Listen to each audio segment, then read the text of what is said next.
Let's get salty! Hey everyone, Zeddy here again today with a brand new video. And before we get into today's topic, I have two shoutouts I want to make because we had some more insanity over at twitch.tv/Zeddy. We hit over 3,000 subscribers on Twitch. It's unbelievable.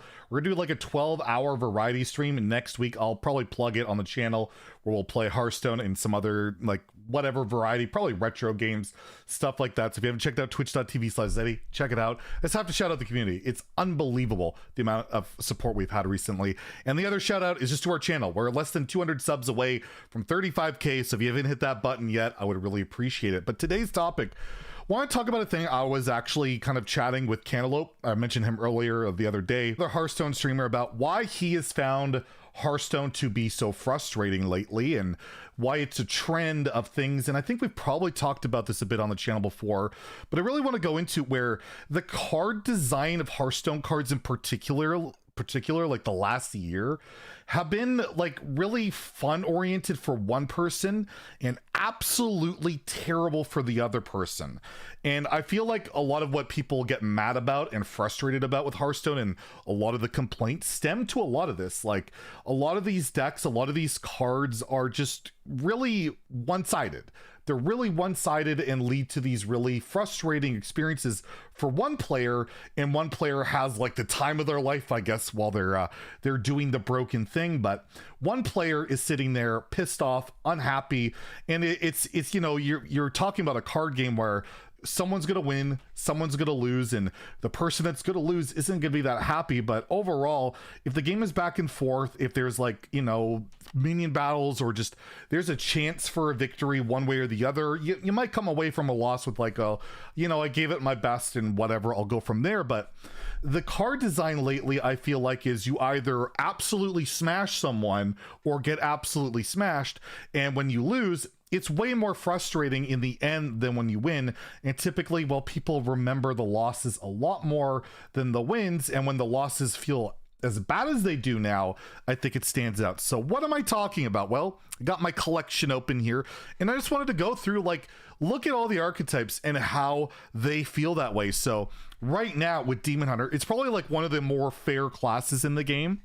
But one of the big high rolls right now is you play brutes for like 0 mana on turn 3, and it's the meme, I brooted him, and it's a brooted dude and all that stuff. It's a lot of fun. But the other player, it's like getting slammed by Edwin times 3 very early in the game when these come down early, and it's just like, I didn't even get to play. That's frustrating. But outside of that, I'd say Demon Hunter is a little bit more reasonable now that Il'gynoth isn't really a big player. Like the whole Jace archetype, I think, is actually really pretty healthy for the game. Jace is a very powerful card, but it's 8 mana. Sometimes it's 5 with a skull. But overall, I think it serves its purpose well. So Demon Hunter is probably the least of the offenders here. But then you take a look at Druid. Druid has like the scam potential with like the aggro list right now, typically with Oracle of Elune. But again, that wouldn't be as big a problem if Control would be around to like counter that stuff. But the big card that's really feels Batman, for me at least, is Celestial Alignment. If you're playing like an overload deck like Quest Shaman, you can't play anymore. You can't play. You play like tons of different decks. When they play Alignment, you no longer can play your strategy anymore. And then you watch your opponent drop, like, let's say Lady Anacondra, and they play a billion cards, gain a billion armor, build a board, or just flat out kill you in one turn. That's really frustrating to watch and a really unfun, one-sided experience that you, all of a sudden, you'll have people raging. Nerf Lady Anacondra, nerf Alignment.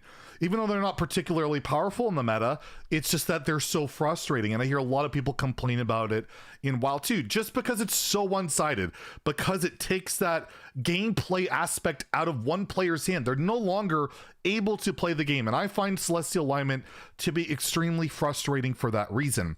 Hunter, probably more reasonable on that end. You do have the quest. The quest is a little bit problematic in that way, where it's Raza Anduin in your starting hand. The only thing holding it back is, well, Hunter's consistency with drawn spells, and even in Wild, it's not completely there.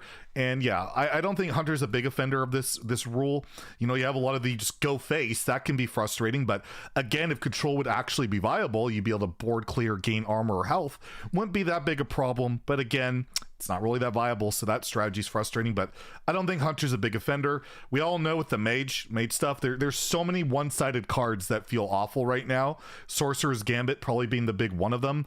When you couple it when you couple it with ignite, you have that spell damage, the infinite damage. You're just you're hopeless. There's nothing you can do if you're playing anything slower. You got to aggro them down. And the other really feels bad man card in the mix, of course, is, well, my opponent played Incanter's Flow. They just cheated 25 mana, then they get to cheat a billion mana, and they get to have a lot of fun playing a lot of cards really quickly, and it's really frustrating and not a very good experience. You know, if he was more minion based and you stuff with like more Drash and Grand Mage's Antonites, I think it'd be a lot more enjoyable. It'd be a lot more of a, you can try and play around this, you can try, you know, figure out things to beat Mordresh. Mordresh doesn't win the game on the spot, but those cards are too slow. They don't really see play.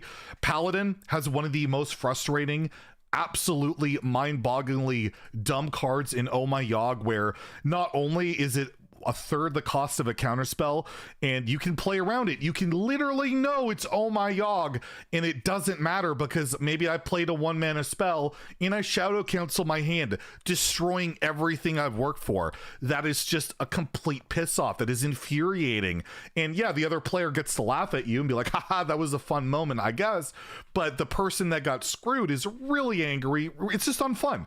It's really unfun, and it's again one of those experiences that lead to just awful experiences where if you're just, you know, dealing with minions, you're dealing with buffs, you're dealing with, you know, just divine shield shenanigans. I think that's Hearthstone. That's something that's totally fine, and you don't, you know, that's okay. But when you have the stupid Oh My Yogg card, it's very frustrating. I think the rest of Paladin is pretty well, you know, reasonable design and all that. It's just that Oh My Yogg card again creates that experience.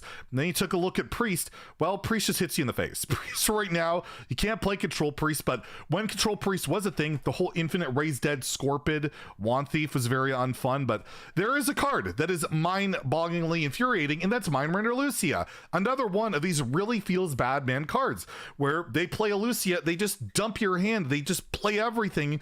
It pisses you off. You don't get to play the game. You don't get to do what you've been wanting to do. Or you're facing Aggro Priest. They just vomit their hand and then play a Lucia, and you have no way to defend yourself and you die. Again, very frustrating. This card is a rage-inducing card that just pisses people off, and there's so many of these cards in the game right now that just piss people off. Like, you have all of these other priest cards that I don't like the infinite random, but you don't really see that. But everything else, like the aggro stuff, it's powerful, but I could counter that. I can build my deck to try and counter it. Ganling's a little ridiculous at times, but again, it's nothing egregious. It's nothing that pisses me off, but every class seems to have these cards that just piss you off. You could argue the same with Rogue with the Garrote stuff, where you just get murdered from in hand. You can't interact with it in any way because of a card like Octobot that makes everything so cheap, or a Field Contact that draws your deck. But for me, this is just cards costing too little mana. These cards are just too efficient.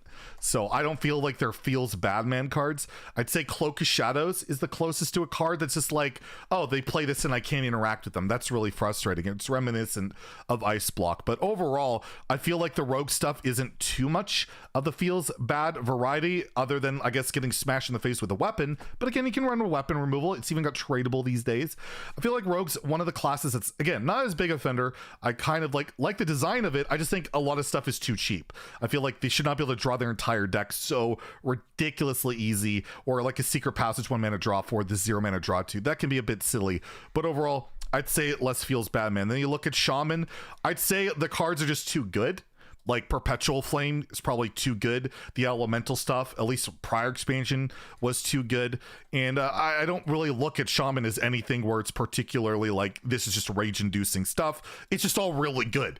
It's all really probably overperforming, but I think that's better than just seeing stuff being rage-inducing. You don't really want that. So I'd say they've done a good job with the Shaman cards in that regard, and I don't want to just crap on everything. Next with Warlock, I mean, do we really need to look too much further than this? It's the Demon Seed. It destroys every slow strategy. The second you see Blightboard Tamsin come down, you know it's over. You can't deal with the infinite fatigue. It's rage inducing.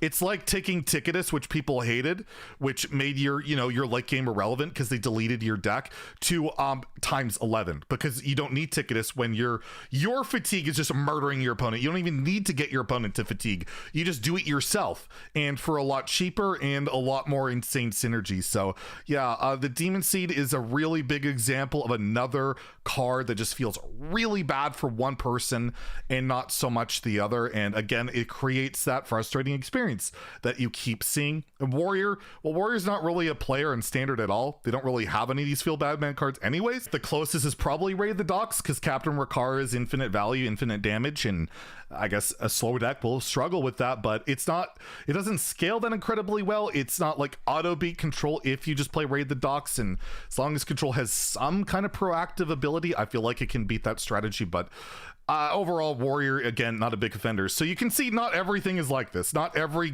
class has these cards that are just infuriating, frustrating from one player. So it feels like they get it with some classes, and then some are just really problematic. Like I said, with Warlock, with Priest, with the Lucia, with the Demon Hunter stuff, with Druid and Alignment and Mage. There are some big offenders. Oh my Yogg and Paladin. And I just wish that they would kind of factor in more when they're designing cards of both players, both the player playing the card and both the player facing it. Because yes, it can be incredibly fun to do these broken things, but you have to remember there's two people in this multiplayer game, and if it's super fun for one person but even less fun for the other, to the point where it's rage inducing, toxic, and just an awful feels bad experience, I feel like those cards just need to not be prevalent or not powerful. And right now they're very prevalent, they're very powerful, and some of them are outright meta warping. So that's kind of my subjective take on this, and why a lot of these cards make a lot of people feel really bad. And I'd like to hear your guys' take on it, if you feel like maybe this is why some of these cards feel so problematic despite their win rates not being like absolutely astronomical at times. So let me know in the comments below. If you enjoyed the video, please like and subscribe. Have a great day and stay salty, my friends.